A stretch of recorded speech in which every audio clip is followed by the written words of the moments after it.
Hey, I noticed that only about 1% of you who watch my videos are actually subscribed. If you enjoy the content I'm creating, consider hitting that subscribe button. It really helps the channel grow and ensures you won't miss out on any of my future uploads. Thanks for your support. Ladies and gentlemen, meet the Realme GT6, potentially the flagship killer you've been waiting for. Okay, I know that intro was a bit of a shocker, but I wanted to kick things off with something a little more exciting. This is indeed the Realme GT6, and today we're going to pit it against the Galaxy S24 Ultra. The term flagship killer has been tossed around a lot, but this device might just be the real deal. Why do I say that? Well, let's dive in. First, let's talk about design.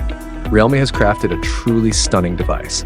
The GT6 is absolutely gorgeous, with a sleek and shiny back that demands attention. But beware, it's a fingerprint magnet, so you'll need to keep it clean if you want it looking pristine. It comes in two striking colors, fluid silver and razor green, each adding its own flair to the device's aesthetics. Now, why do I call this a potential flagship killer? Let's start with the display. The GT6 boasts a 6.78-inch Full HD Plus screen. Sure, it's not 2K, but let's be real, how many people actually use 2K resolution on a daily basis? The display also features a 120Hz refresh rate and an impressive 2500Hz touch sampling rate, making gaming super smooth and responsive. But here's where things get really interesting. The maximum brightness of this display reaches a staggering 6,000 nits. For comparison, the Galaxy S24 Ultra tops out at around 2,600 nits.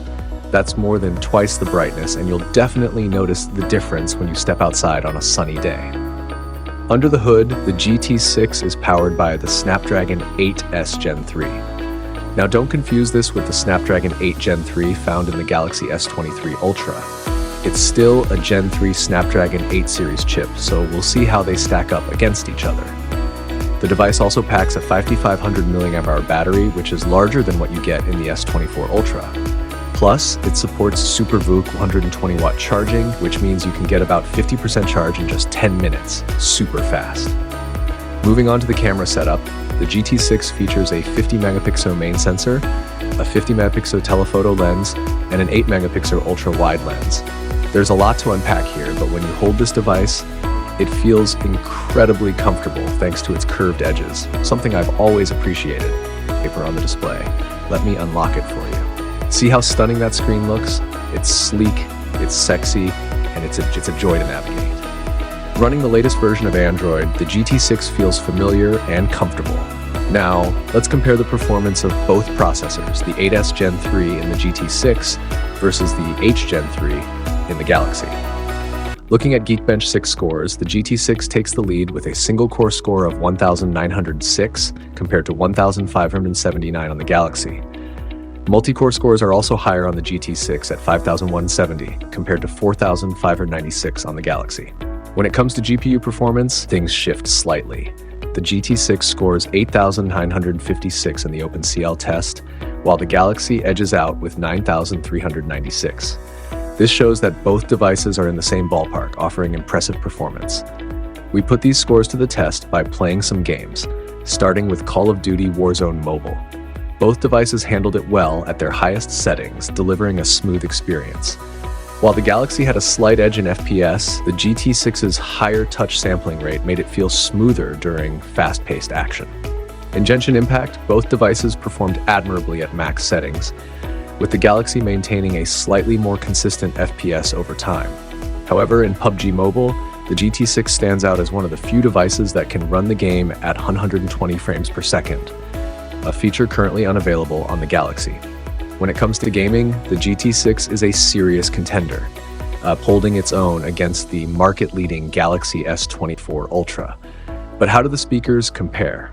The GT6 sounds good, but it's a bit muffled and tighter in the mid-range compared to the Galaxy, which is louder and cleaner. So the edge goes to the Galaxy there, but Realme is definitely stepping up their game. Now let's take a look at some photos. Yeah, those photos look pretty sharp, right? Realme has really stepped up their imaging game. The daylight shots are crisp, and the portrait mode delivers a nice bokeh effect. The Galaxy, on the other hand, struggled with some portrait shots, which was a bit disappointing. But I'll leave it up to you. Drop your thoughts in the comments below. Samsung fans, bring your swords and Realme Avengers. Yes, that's what I'm calling you. Defend your position. Let's see who wins this battle. As for charging, the GT6 takes the lead with its 120-watt fast charging. There's no need to show you the numbers. It's just faster. However, the Galaxy has its own unique features, like the S Pen, which adds a whole new layer of functionality. Whether it's taking notes, using it as a remote control for photos, or accessing Google's integrated AI features, the S Pen offers a lot of versatility. Realme has AI features too, especially in photography, so it's a close race. Now, let's talk about pricing.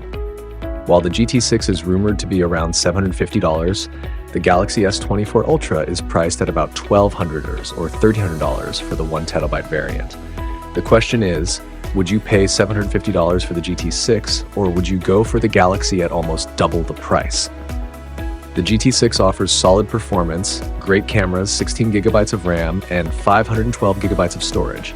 It's a strong competitor, and I like what Realme is bringing to the table. This kind of competition pushes companies like Samsung to innovate, and that's a win for all of us. So, what do you think? Is the Realme GT6 the flagship killer we've been waiting for? Does it have what it takes in terms of photos, videos, and day-to-day performance? Let me know in the comments. And don't forget to like, share, and subscribe. As always, enjoy your entertainment.